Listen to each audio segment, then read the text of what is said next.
Good morning, people. I hope you all are enjoying the new season so far. For today's video, we're going to take a look at everything new that came to Save the World with today's update. When it comes to Save the World, it looks like we got some new daily quests. The 3 new ones that were added only require you to earn XP in Save the World. If you complete your bonus objectives, you should be able to complete each of these within just one mission. So we did get some new daily quests with today's update. And speaking of daily quests, you can now see your Save the World daily quest in BR. You'll just have to scroll down to the Save the World tab and you should be able to see all of your quests from there. The XP cap hasn't changed. Sometimes whenever there's a new season, they'll mess around with the XP cap, but you can still earn up to 4 million Battle Pass XP every week in Save the World after today's update. They did make some changes to the amount of XP you can earn in Endurance though. You'll no longer get 447,000 XP every time you complete 30 waves. Instead, you'll only get 339,000 Battle Pass XP. And here's a comparison showing how much XP you used to get compared to how much XP you get now. Last season, you would only have to do 9 endurances all the way to wave 30, but this season, you're going to have to do 11 endurances all the way to wave 30, and then another endurance all the way to wave 26. So a little bit more than 11.5 endurances in order to reach the cap.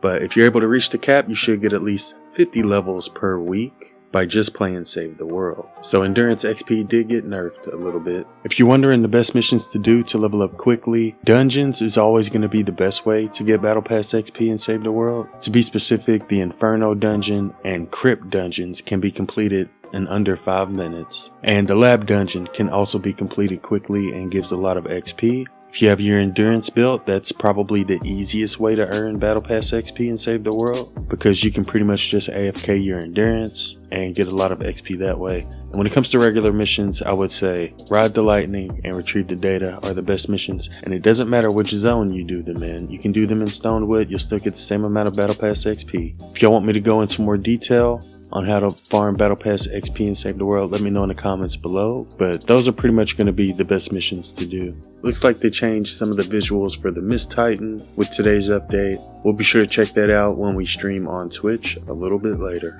And the last little bit of Save the World news I got is that apparently there's something that's been added to the files called Mist Raven, and it has something to do with shackles and being active, according to this tweet. And shout out to Archer for telling us about it. But it says that this Mist Raven thing is one of those cases of Epic accidentally leaving something unfinished in the file, so we won't know anything about it until it comes out. But yeah, this could be like a new NPC. It could also be like a new enemy type. I believe this could be a new enemy type for a couple of reasons.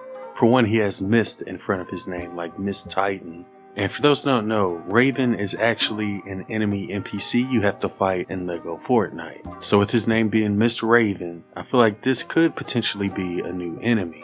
We don't really have a whole lot of information about it. Just wanted to mention it because it came with today's update. But this sums up all the Save the World news I could find. Usually there's bugs introduced with each new update, but we normally don't find out about those until like a day or two after. But if there's anything huge that I missed, then we'll do a video going over that. Otherwise, I may just leave a comment on this video and pin it at the top if it's something small. As far as Trello goes, they were supposed to fix Husk phasing through built floor ceiling sections from ramps. They're also supposed to fix the manhandling is louder than intended bug, as well as players not responding at banners. We'll be sure to double check during today's live stream to see if those have been fixed or not. But according to Trello, they were supposed to be fixed in the next live update, which was today. Also, the new Cuddle Buns Save the World starter pack should be released with today's update. I do plan on doing a review on her a little bit later today. But here's everything you'll get from that starter pack. You'll also get access to Save the World, as well as a chance to earn up to 1,500 V-Bucks by completing your daily quest.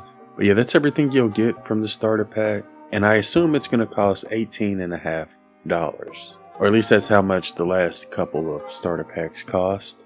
But yeah, we'll take a closer look at that a little bit later. But that's everything I could find, people. But there are a couple of other things I wanted to quickly mention. Here's a picture showcasing all of the new skins that were added with this update. Some of these are Battle Pass skins as well. Speaking of which, we will be streaming the Battle Pass on YouTube. if you want to check that out. But these were all of the skins that were added with today's update. The only one I wanted to mention was the Jane Fortress skin. Apparently her name is going to be Joss, and I'm just spitballing here, but I believe they took the first 2 letters from John and the last 2 letters from Fortress, and I believe that's how they got the name Joss. Obviously, it could just be a coincidence, but it looks like her name will be Joss. And that's the only thing I wanted to point out when it comes to this picture. But yeah, there's all of the new skins as well as their variants. I also wanted to show what the new Victory umbrella looks like. I do plan on streaming this new season on Twitch. So if you want to watch us get our first Victory umbrella, be sure to follow on Twitch. But yeah, that's what the new Victory umbrella looks like.